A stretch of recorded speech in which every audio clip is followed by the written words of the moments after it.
And this is just a mixtape.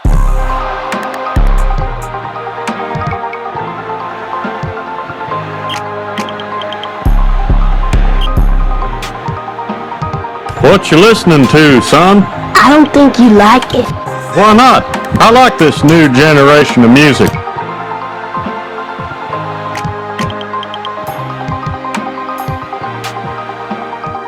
Damn, son, where'd you find this? I've learned various lessons from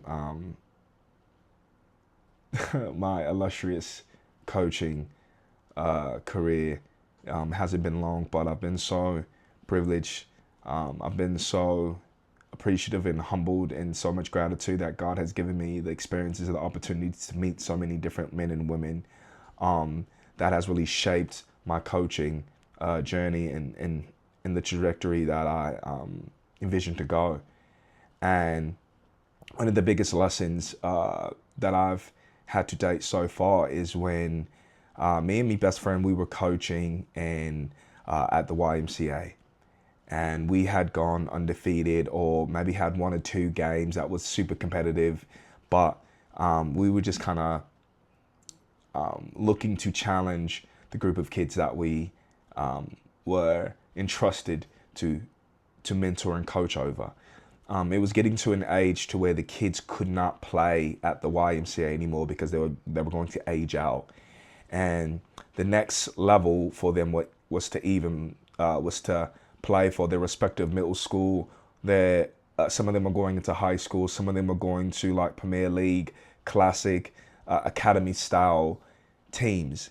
And we wanted to keep some of those core level of kids because some of them weren't quite ready for the academy level quite yet.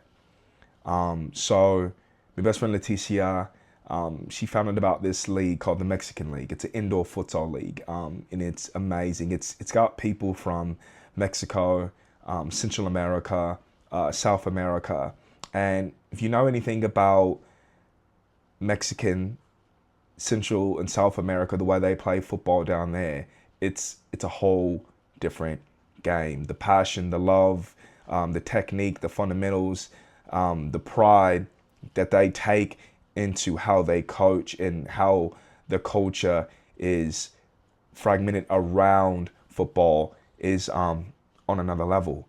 And from our kids coming from the Y, this very grassroots level, and even though we had kids who were very talented and they knew the game of football, it was nothing on the degree of what we were about to enter into the Myckx'n League. So the group of kids that we hadn't lost a game maybe in like a couple seasons. We weren't really being challenged at the YMCA grassroots level. So we were really looking forward to jumping in this league and like really kind of taking it by storm. We had this idea in our mind, like we knew it was going to be hard, but you know, we at least thought we could compete with the kids that we had. We were called the Los Lobos Winds, the Wolves. And we came in this league where there were a couple kids on our team who were Mexican, who were from Central America, who spoke Spanish, but our team was very diverse. We had, you know, white kids, black kids, kids from Africa, like kids from all over the world and the nation. And that was the beauty of our team. But we were going into a league where majority everyone spoke Spanish. Everyone, like I said, the culture was different.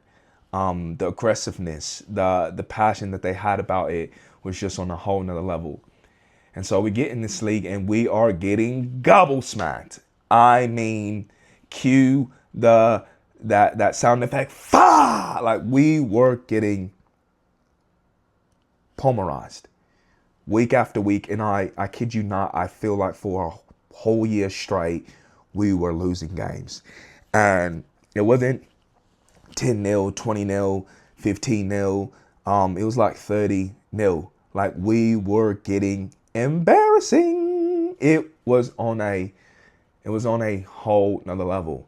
And as a coach for me and Leticia to go through that, even though I had grown up playing on teams who lost every game, but still we gave effort and we never gave up. But I've also been on teams that were championship caliber or very high level. So I've been able to play on a myriad of different levels of teams and play with a different caliber of players. So as a coach, it wasn't that we were losing every game. It was the lack of effort and how kids were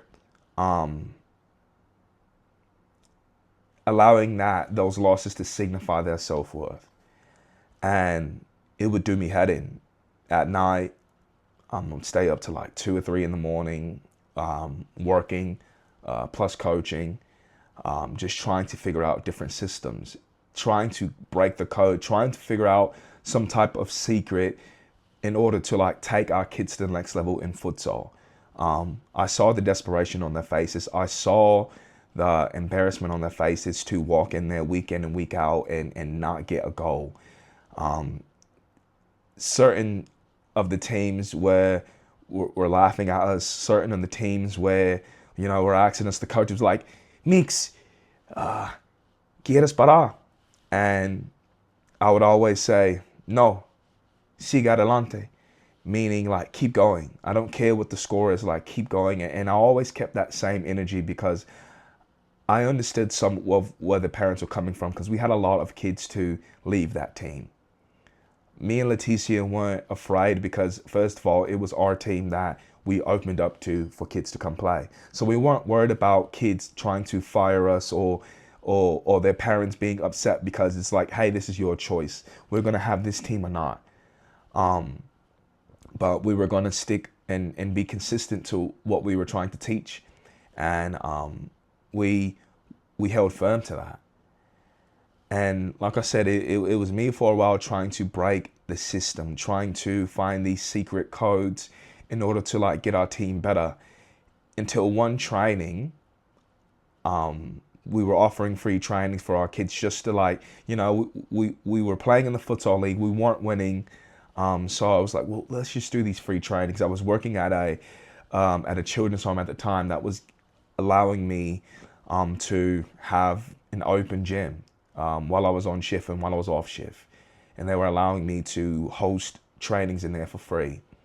So I was blessed with that opportunity. But we were doing this every week. And one thing I noticed is that we lacked the understanding of the game. We lacked the fundamentals. We lacked the passion. We lacked the effort to give, the passion, the faith. That's a huge component that we lacked.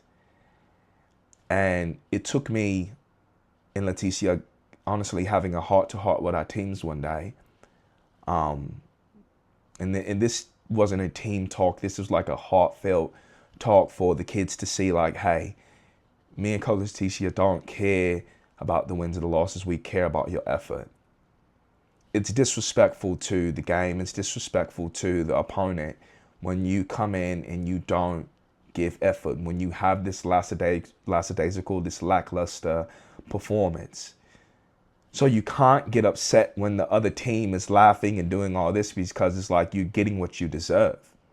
If you're going to come out here and you're going to lay down, if you're not going to even try, then how do you expect them to respect you or even take you serious? They're not. And so in training, we developed this standard.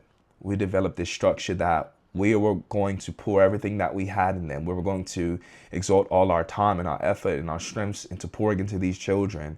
But what they needed to give back to us is that they needed to give and have faith.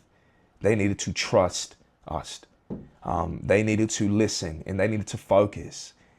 And slowly but surely, we started to put points up on the board. We started to put things together, put combos together, put passes together. And we stopped being the laughing stock of that Mexican league. We were scoring. We were coming up on the leaderboard. And it got to the fact that after months and months after time, we actually got up into championships and grand finals. Those are frivolous. The championships, the trophies, all that is frivolous. But what the biggest gain that me and Coach Leticia, what we were looking for is for these kids to understand that the game is like life. That sometimes you are going to get hit with these losses and get hit constantly. It's going to feel like this hailstorm, that you can have no solace, that you can have no protection, that you're going to feel inferior. But having that faith in the people around you and having that faith in the skills that God has placed on us goes a long way and is tremendous. And to transfer this same mentality to these children and find the wins in the small things. When we scored our first goal, it was like we won the championship. I was running up and down outside of the glass, beating on the windows. I was always pumping the team up. I had to be the loudest voice in that facility in order for the team to understand that even though I'm not on the field with you, I'm on the field with you, right? And that's how I coach every single time that I step out on the field, every time that I'm able to wake up, every one-on-one, every small group, every coach, every team that I've been able to coach. It's like I come out there with the same mentality. What parents have to realize is that losing is a part of the game. Adversity is a part of the game, but also is a standard and structure. And when we give these children a time to be creative and we give them a time to face adversity and face humility, that we can't shelter them from that. We can't shelter them from losing, and we can't shelter them from getting hurt. We have to let them experience it, but also be there as a safe haven to say, hey, this is all right. It's okay. How are you going to respond to this? Giving them strength is not coddling them or protecting them from it entirely. We can only protect our children so much from reality, the real world. And as a coach,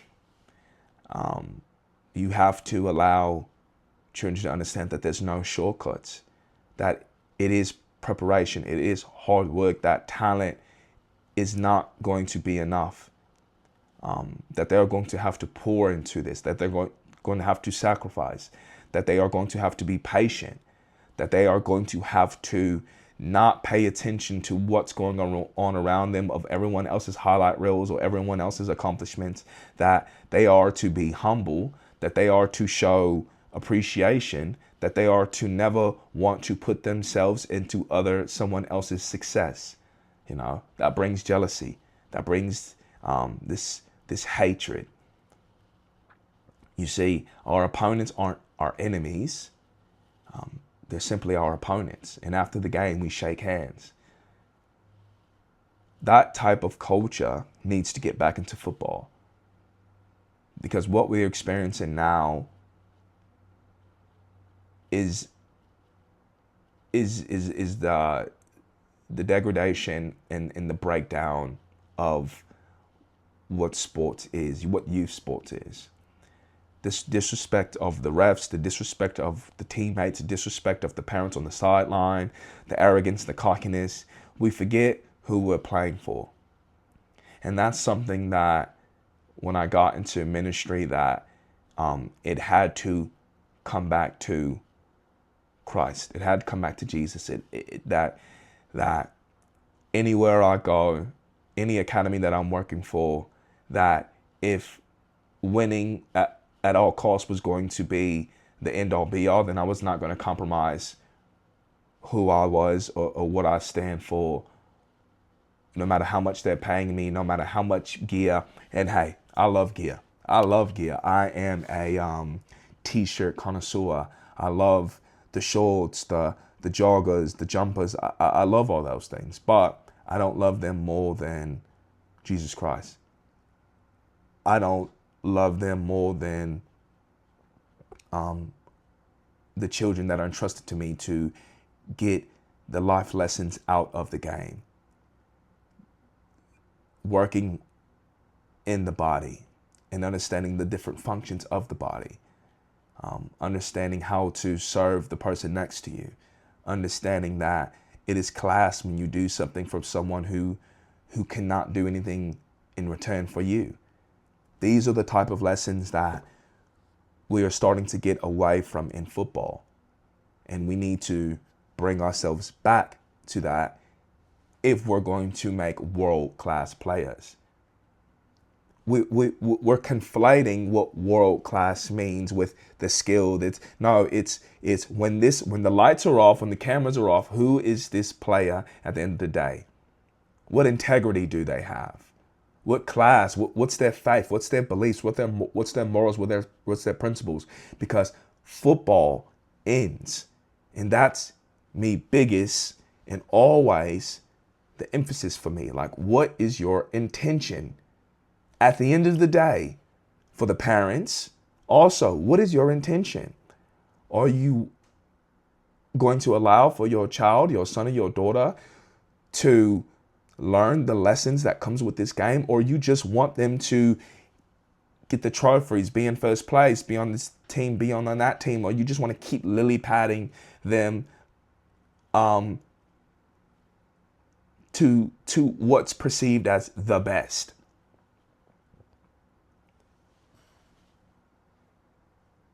Wins.